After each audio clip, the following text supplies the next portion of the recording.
So, as per your wish, I'm back to this background. Welcome to Subramani.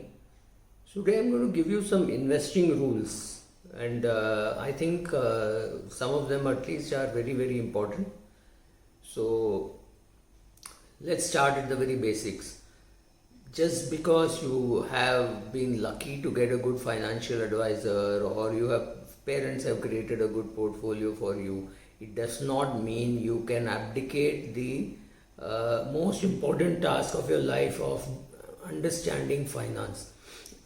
Sorry, financial understanding cannot be abdicated. You have got to learn, do it yourself, because of the simple thing that you cannot delegate what you do not know. If you do not know that takes 5 minutes or 7 minutes to make tea, you cannot delegate it to somebody who tells you it will take 3 hours, right? So to delegate also, you need to know what is the process. So don't just give it up and say somebody is doing it for me.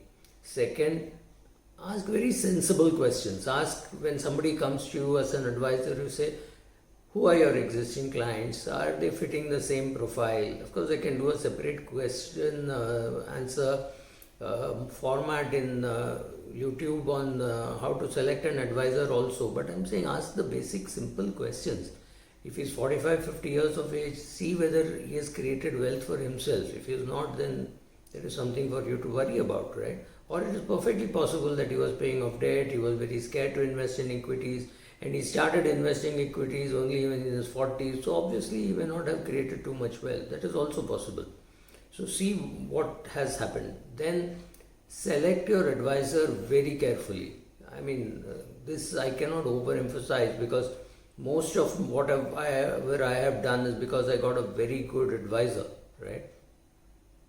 I was very lucky that in the year 1979 I got a good wealth doctor and a health doctor. I located my homeopath doctor also in 1979 and my broker or wealth manager or whatever you want to call him in 1979. So which makes it a 40-year plus relationship, right?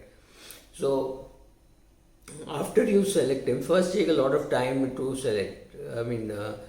Look at references and do all that. I was plain lucky. Right, so you take trouble, select him. After you select him, ask for more references, etc. See how he is performing.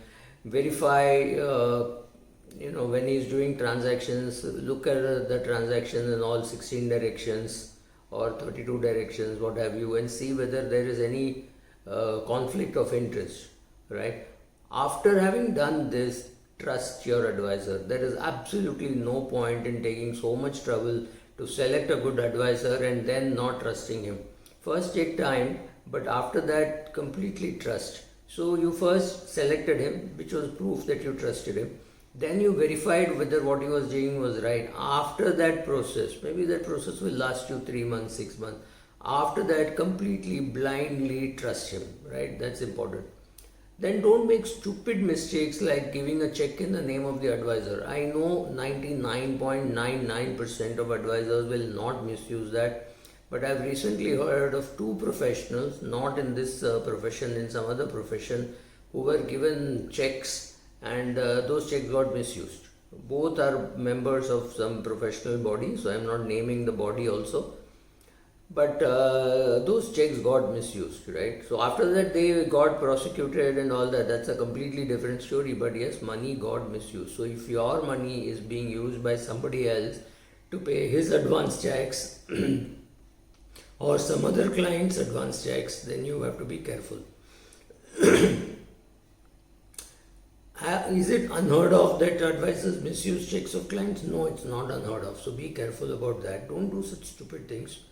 And having done all this, sit with the advisor and ask him if there is a conflict of interest. If there is a conflict of interest, see how to solve it, right? So there can be a conflict of interest with an RIA, with an IFA, with no names called, but an advisor, right? With anybody there can be conflict of interest. Ensure that you look at the conflict of interest and sort it out. You cannot wish it away. You have to sort it out. You have to say, I will do this and you will do this. That's it. Sort it out. That's more important. Thank you.